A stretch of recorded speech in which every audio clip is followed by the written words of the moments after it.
vital to the economy of our country.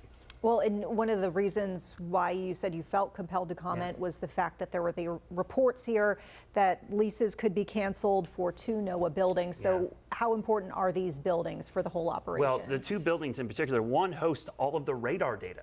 So the data that you look at that we use to track these storms tomorrow, that's in Norman, Oklahoma. But the headquarters in Maryland, which ironically was built to consolidate and be more efficient so all of the agency could be in one spot, host all of the numerical weather models. So the models we use are based in this building.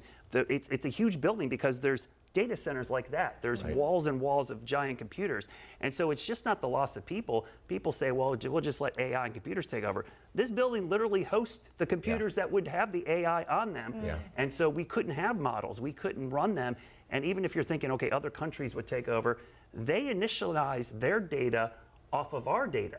So they need US data to run their models. So it's a huge problem. And I just tell you, of all the government agencies, this is probably the most efficient and the biggest bang for your buck. For every dollar you spend on the National Weather Service, you get about $76 in return on savings or improvement in your economy. Yeah, so what can you do? As the North Carolina governor said today, tune in to your local weather folks because we will be here for you. Absolutely. All right. Brad, thanks for that insight. We did want to mention folks can find more coverage over on WCNC Plus all the time. That's right, at WCNC Plus to your smart TV or anywhere you like to stream. Recent numbers tonight from Lending Tree, they show while still small, the percentage of black-owned U.S. businesses continues to grow year over year. The latest available data to us shows that more than 3% of these businesses that were black-owned in 2022. That's up from 2.7% in 2021. Tonight, WCNC Charlotte's Nick Sturdivant shows us how 2 Charlotte brothers are investing in themselves, using their last dollar to start a real estate media business. Both Justin make sure all the lights are on and Jason Hare have an eye for detail, which is why when Jason spotted an opportunity, he jumped at it. And I ran across an ad on YouTube of somebody taking pictures of a house, and we would like look at house tours, you know, on YouTube and stuff. So, but you never think, okay, somebody's behind the camera. I thought it was a good idea because he showed me the video, and I was like, okay, that looks like it'll be something cool. Like, because like you said, we used to always go like look at like YouTube videos of houses. With just a few $1,000s left to his name, Jason. I probably spent my last, I would say, $4,000 on equipment.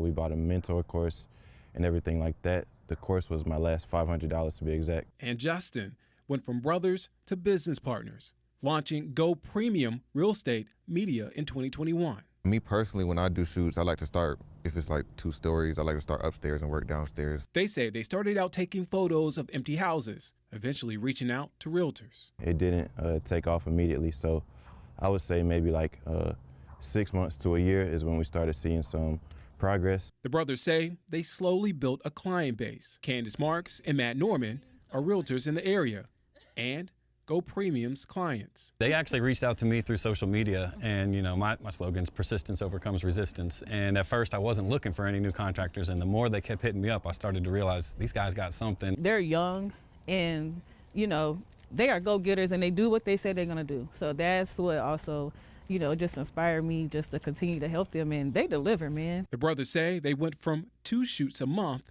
to now, at times, 10 shoots a day. Busy season, we hit at least 20K a month. These days, they have their eyes set on both growth and quality. I kind of want to be like the Chick-fil-A of, you know, real estate photography. Reporting for WCNC Charlotte, I'm Nick Sturdivant. Oh, that's what betting on yourself looks like. The Hare brothers say a big goal for them is to hire more people for their business. You can find more on Go Premium right now inside WCNC Charlotte, our news app. WCNC Weather Impact, your trusted source for winter weather and beyond. We're committed to keeping you safe, informed, and weather aware. From frost and freezes to snow, the WCNC Weather Impact team tells you the timing and the essentials you need to know. Get the up-to-date forecast on your schedule, always streaming on WCNC Plus. Your Weather Impact team only on WCNC Charlotte. Stream now on WCNC Plus.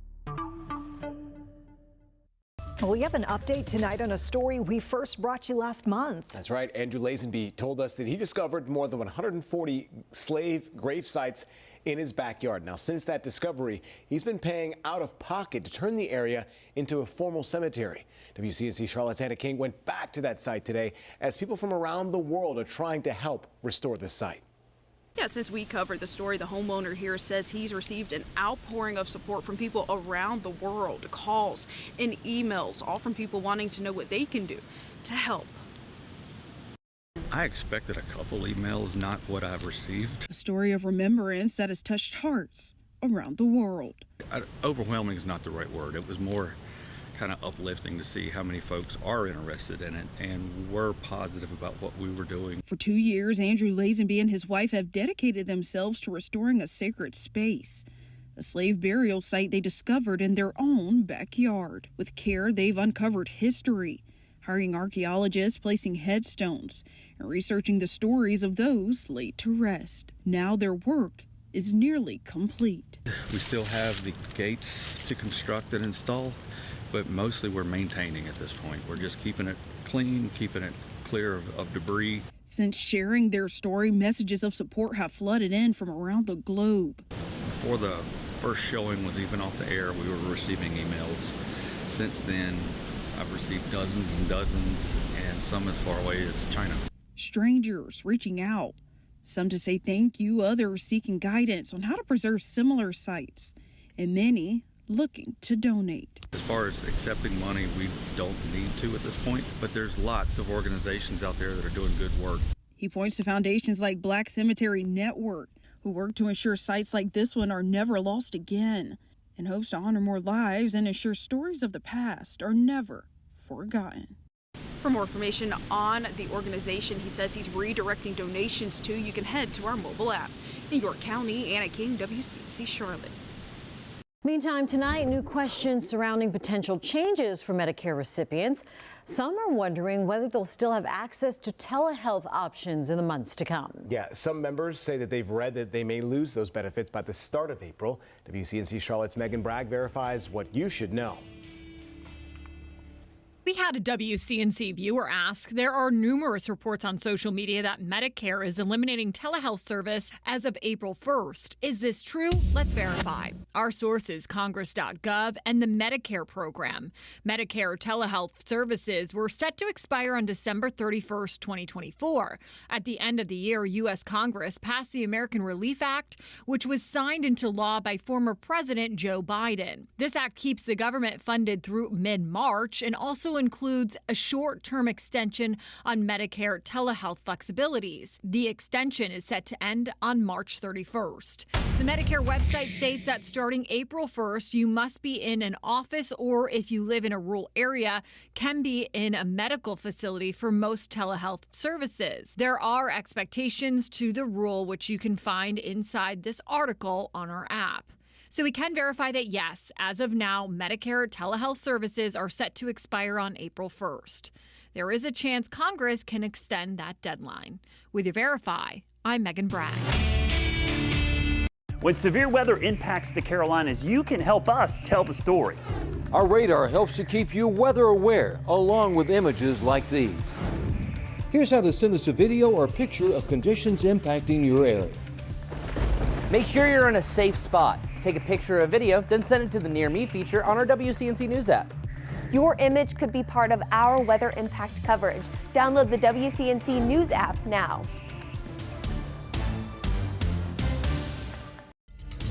4:49 right now. Larry Springle joining us. Here's hoping, fingers crossed, this morning much more calm than yesterday. Definitely so. Yesterday was one of those days. We'll remember that one, the marathon that we had yesterday. All the violent weather yesterday, it's the exact opposite today. It was mild yesterday morning. We had temperatures in the low 60s, a whole different situation with clear skies. Current readings include 39 over in Stanley County in Albemarle. It's 34 at Shelby. Now, this is how it feels at Boone. 10 degrees at Boone, 16 at Jefferson. So we're combining the wind speed and the air temperature, the feels like temperature in the teens in the mountains. Everybody else basically in the 30s this morning. So definitely some cold weather out there as we check the actual air temperature. 43 at Concord, 37 at Chester, 26 at Boone, Morgan 39, Albemarle 43, and Shaw, South Carolina checking in the mid-40s. Once again, it's a clear sky morning. Clearly no rain or storms out there. Current winds sustained about 18 miles per hour in Charlotte, 12 at Monroe, 14 up at Statesville. We're getting some winds sustained at 29 at Boone. They got some gusts up there at about 35 to 40 miles an hour. Here's where it shapes up. Average high temperature this time of the year, 61. Normal low, about 39 degrees. Record high, you got to go back 3 years, not that far back. 3 years ago, we were 80 degrees in this day in history. And back in 1960, the all-time record low today, 10 degrees. That 80-degree temperature, there may be a day next week we could be close to the 80-degree mark as we get a nice warm-up on the way as we check temperatures as we head throughout the day. 10 a.m., about 43 degrees in the breeze. Noontime, 48. And in the middle of the afternoon, we should be in the mid-50s for high temperatures out there today. Looks like it could be a couple scattered showers around the region on Sunday. Pretty much dry weather for the most part until that time. Not looking at any severe weather threats as well. Radar does indicate in the mountains, yes, some snowfall up there. Some of the highest elevations could get a couple inches of snow, so winter's certainly not over yet in those locations. Let's check your official Guy Roofing 7-day forecast. We're about 54 today. A nice warm up tomorrow, about 61, a little bit above average. And then check out Saturday afternoon, sunshine, some scattered clouds, 73 degrees. Now Sunday is going to be the day with the clouds out there and a chance of a few showers. Not expecting any severe weather, anything like that. Monday afternoon, mid-60s, and here comes the big warm-up next week. Tuesday, 74, and there you go. Wednesday, upper 70s. There may be a couple spots getting close to 80 degrees. That's the weather word. Hey, it is time to connect the dots so we make the news make sense. Now, the Fire Festival, it's a music event with a troubled past, and now it's coming back, reportedly. Fire Festival is back. But can lightning strike twice without burning everything down? Billy McFarland, the man behind 2017's infamous Fire Festival disaster, is at it again. So let's connect the dots. Fire Festival 2 is set for May 30 to June 2nd, 2025. The new venue, Isla Mujeres, a Mexican island off Cancun's coast. McFarland promises luxury accommodations, world-class hospitality, and boundary-pushing excursions. Sound familiar? It should. Tickets range from $1,400 to jaw-dropping $1.1 million, but no musical acts have been announced yet. The local government says that it hasn't approved any permits, and McFarland still owes $26 million from the first fiasco. So should you book your tickets? Remember, fool me once, shame on you. Fool me twice, and that's connecting the dots.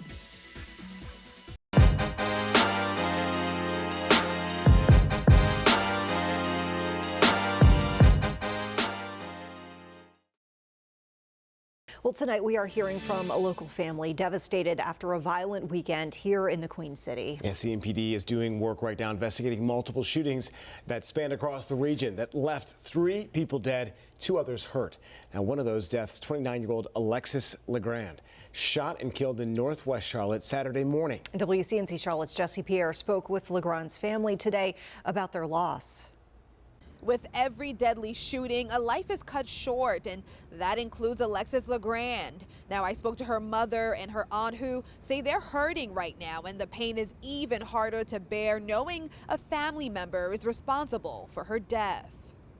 A grieving mother scarred by the unexpected loss of her child. She was my firstborn child. She was my baby. 29-year-old Alexis Legrand was shot and killed by a family member Saturday morning at a home on Old Mount Holly Road in Northwest Charlotte. Loved ones left with only memories. Alexis, she's the sweetest girl ever. Oh my goodness, she had the prettiest smile.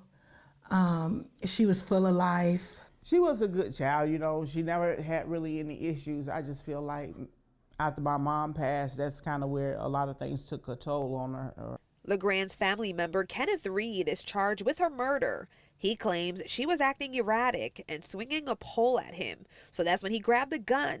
He says when things got physical, the gun went off multiple times. Legrand's mother, Kyra, says her daughter was diagnosed with schizophrenia. If she was acting out, why not call the police? Why did you feel like you could take matters in your own hand? Her family left with holes in their hearts as they look towards the fight for justice. How do you say that when you watch somebody their whole life, from baby to grow up to be an adult? How do you justify that? I want my cousin to be locked up, and he needs to be locked up for a long time because you had no right to take my baby away from me. You need to be locked up. I pray they throw away the key. Reed made his first court appearance today. He was not given a bond. In Uptown, Jesse Pierre, WCNC Charlotte. New at 6, a new effort is gaining momentum in North Carolina that could dramatically change how tobacco products are sold inside the state. The NC Child Fatality Task Force recommends raising the age to buy tobacco from 18 to 21, and that would align it with federal law. WCNC Charlotte's Miles Harris has more on why health advocates are pushing for the change here in North Carolina. The numbers from the CDC are truly alarming, and they're showing that more than 1 in every 5 high school North Carolina student vapes. Now, consuming nicotine at a young age not only affects the lungs, but also the brain, which is why the state's Child Fatality Task Force is sounding the alarm and making this a critical public health debate.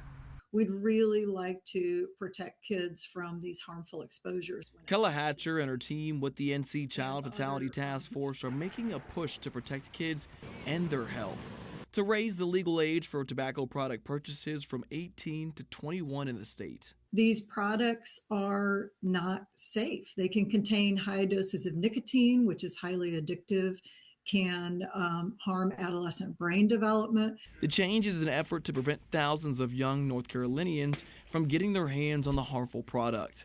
North Carolina is one of only 7 states that do not align with the federal minimum age for 21 for sales of tobacco products, and one of 9 states that don't require tobacco retailers to obtain a license or permit. The problem is that these vape products have flavors that are attractive to youth. Now some of them even have a gaming component that can sort of make it even harder and exacerbate the addictive aspects of these products. The task force hopeful to see legislative support as an effort to emphasize prevention over punishment. We want to stop kids from getting addicted to nicotine. I mean, we know that the younger that someone starts to get addicted to nicotine, the more likely it is that they move into adulthood and that it continues. And of course, young exposure to nicotine, you're talking about exposure to the developing brain. Now, the North Carolina Child Fatality Task Force, they're going to hold a web seminar on this issue later on this month. Now, for more information, you can actually find that by downloading our mobile app. In Southwest Charlotte, I'm Miles Harris, WCNC Charlotte. WCNC Charlotte is making a difference with your help. When you share your news tips, we go to work. I sent you that email. 15 minutes later, you're responding to me. When a Charlotte woman battling cancer lost her health coverage, we demanded answers. Within hours of WCNC Charlotte asking questions, the agency responsible quickly corrected its mistake. Let us get to work for you. Reach out to newstips at WCNC.com. WCNC Charlotte, news that impacts you. Time, our other top story this half hour: upsetting, disrespectful, frustrating. Those are some of the words used to describe what our latest investigation uncovered. New numbers show last November, the Mecklenburg County Democratic Party spent more than $100,000 on their election night party. That's twice what MecDems used to raise over the course of an entire election cycle. The unprecedented cost comes after Democratic leaders pulled in fewer voters for their presidential candidate than 4 years prior. WCNC Charlotte's Nate Morabito is joining us now. So, Nate, Democrats are asking you, where's the money? Yeah, those voters are convinced the county's embattled party chair could have better used resources to get out the vote, especially in black and brown communities. He agrees the watch party cost too much, but told us overall he's proud of what Mecklenburg County Democrats accomplished.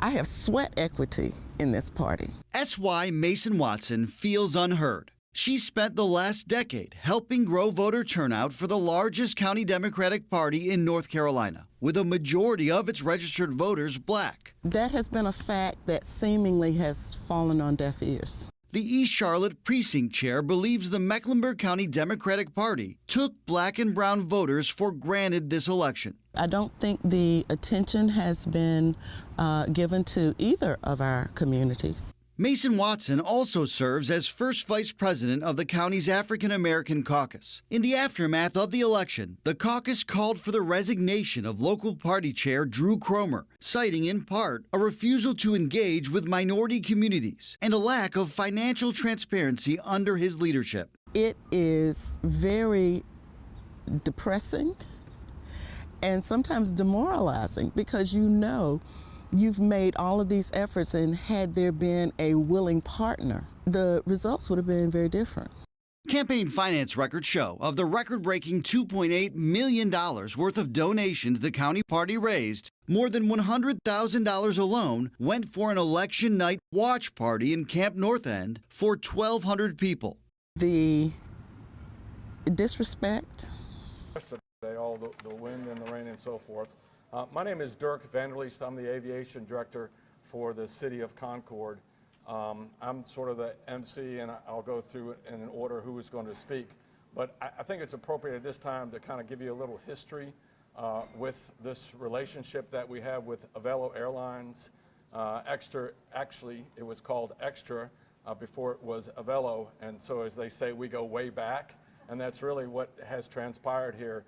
Back in 2020, before the pandemic, a gentleman by the name of Greg called me up, who was then with Extra, and said, you know, we've been really looking at the Concord region. We really like this region. It turns out he was working with another airline prior to coming over to Extra, and it says this really makes sense for us. So as we were having these conversations, he actually came out and visited this building today and saw that it was a great opportunity. The commitment that the city of Concord and Cabarrus County had for this general aviation, now regional airport, first impression, last impression, and looked at that very much. So obviously we all knew what happened in March of 2020, the pandemic and everything basically shut down, but we maintained that relationship. And through trials and tribulations and analysis, because at the end of the day, it has to make sense, business sense for an airline or any business that operates in the city of Concord or Cabarrus County to make money. With that, finally, back last year in February, Summer and Greg gave us the call that says, guess what, we're coming to town. And so we were really excited about this, and actually on May the 2nd, Avelo Airlines launched the first inaugural flight out of Concord-Padgett Regional Airport. And with that, really, it's a commitment not only from our staff, but Transportation Security Administration, our PD, our fire department, all working together to make that a successful event. So with that, this is really another major milestone for us here at Concord-Padgett Regional Airport, City Council as well, commitment for that. With that, I'm going to turn it over to Trevor Yealy, who is the Director of Commercial Network and with Avelo Airlines. Trevor?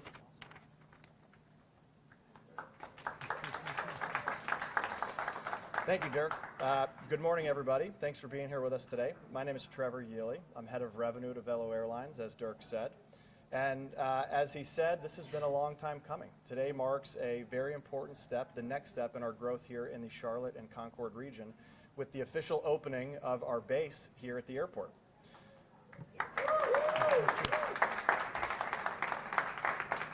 Since taking flight here last May, as Dirk said, we've carried over 65,000 customers to and from Connecticut down here to Charlotte on over 550 flights.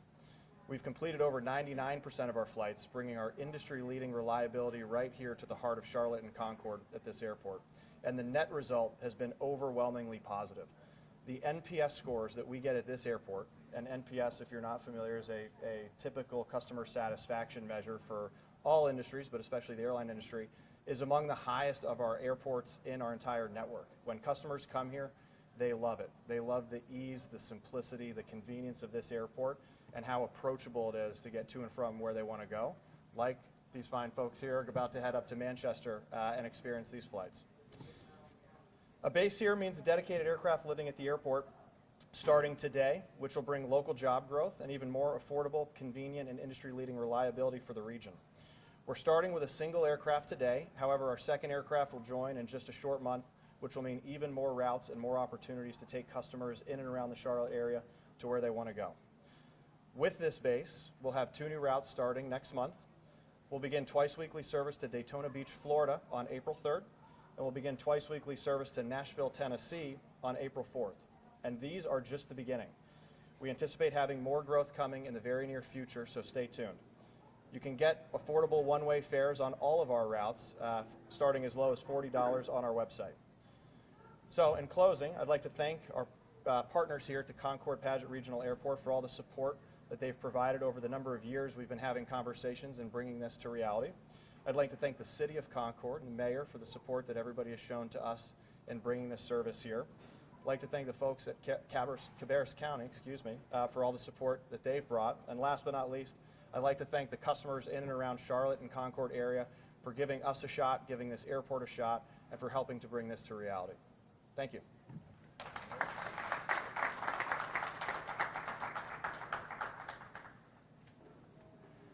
I'm so happy to be here again, and I can't wait for the next time we have to tell us more about what's going on with Avelo.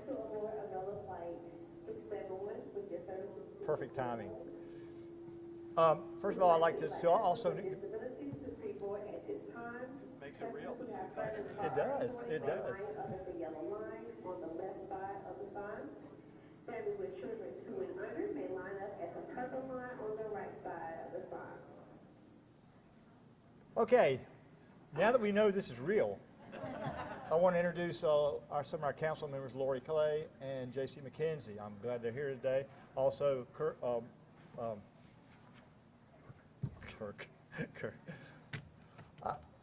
First of all, thank you, Trevor, for making this happen again, for you to be here.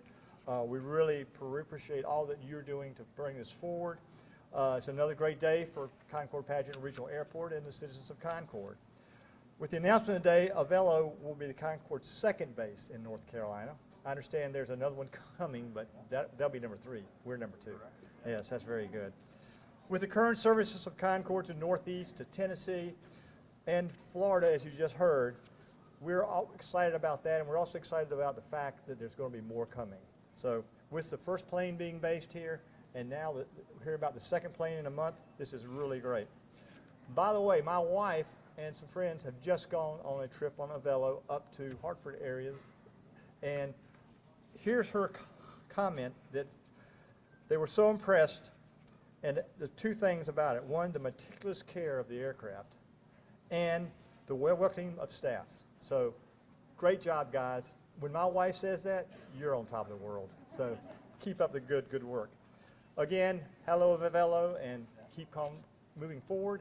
And with that, I'd like to introduce Brian Hyatt, who is the head of Cabarrus Economic Development. Brian?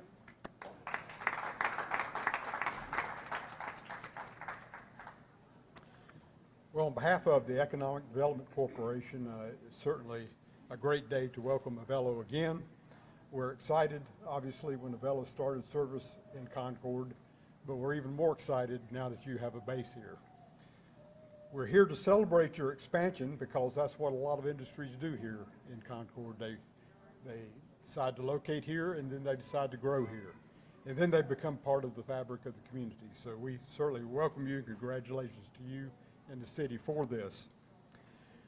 Some of us know, certainly the mayor knows, this airport wasn't here at one time, and certainly not with the capabilities that it has today. I was not here when this airport opened, but I got a chance to talk with a lot of the people who made this happen.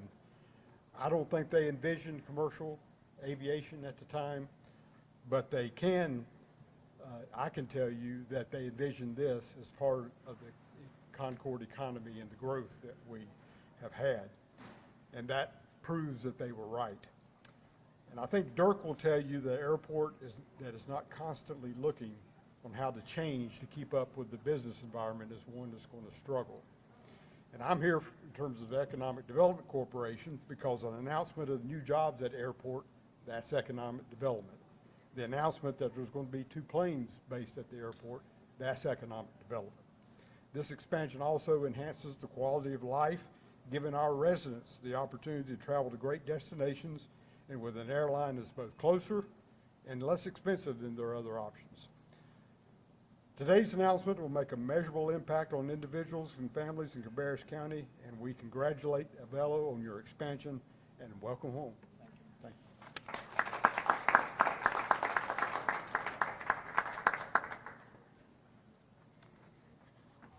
Well, is it still morning? Yeah, it's still morning. Good morning. These types of events at this time of day, you never know what to say. My name is Donna Carpenter. I'm the president and CEO at the Cabarrus County Convention and Visitors Bureau. And, you know, I'm going to make a commitment. These happy happenings are starting to become more often. And, you know, my coworker and I were just talking that I don't have anything purple in my closet. So I am making a commitment today that I am going to go purchase something purple for the next time we get to do this. First of all, I want to thank Avelo for their continued commitment to this destination that we all know and love. I was standing here and, you know, everyone, I have people who write things down for me and I bring them up with me and I never, you can tell Julie that I bypass them all again. But I was standing here and I was looking out the window as this plane was deboarding. And it reminded me, we had an ad campaign a while back, kind of related to motorsports. And it was Cabarrus County, we measure happiness by smiles per hour. Instead of miles per hour. But I was just sitting there thinking, this one we could do smiles per miles. That every person who was getting off of that airplane, walking down this little breezeway, had these huge smiles on their face. And that's what we love. That's what makes us do what we do every day, welcoming visitors to Cabarrus County and Concord. I'm going to give you a little data. Tell Julie I'm going to use my little paper now. The latest data from Visit North Carolina tells us that tourism in Cabarrus County generated over $624 million in visitor spending and more than $41 million in state and local taxes in 2023. So with this addition, we would look forward to and we expect to see those numbers grow in the future. So thank you again. We certainly appreciate your entire team back there. We know who does the real work, and it's that team standing back there smiling at us and the amazing visitors that fly in and out of this amazing airport and destination. So thank you again, and welcome back. Welcome home. So.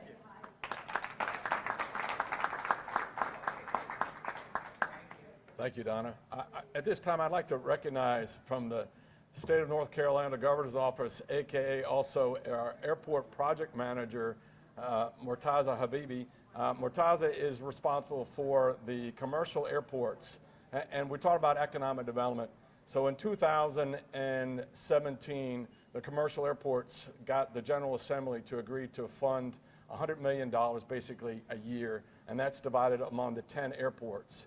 And as a result of that, Concord-Padgett Regional Airport, because of its economic impact, which is now close to almost $880 million, and that's an independent study, by the way. I didn't really create that number out of the air, but it allows for us $2.6 million a year that's put into the facility, whether it's improvements to this airport, this terminal building here, or whether it's airfield related or even debt service. The parking lot out there, as you can imagine, it's 675 stalls. Our debt service on that is almost $1 million. $500,000 is, my apologies, $500,000. So I owe that to the city. Yes, we're an enterprise fund, but every year I get a call from the director of finance says, where's your $500,000? Because of the money that we're getting from the state of North Carolina, we're able to quickly pay off that debt. So it's again a tribute to Avelo, their commitment here, the economic impact, the number of jobs created. And last but not least, I want to thank my staff. They're all sitting out there just hanging out here. It's security compliance, okay? Everybody just wanted for the record here. But they've done a yeoman's job. We've actually now de-icing airplanes. We did a little bit of that. Now we're doing that for Avelo Airlines. Our snow removal, you just think about all the things that we do day in and day in. Our PD there, Sergeant Cora, we just appreciate everything you all do for us. So without that, we'll do the ribbon cutting, right? Who has the scissors? Yes, there we go. Thank you very much.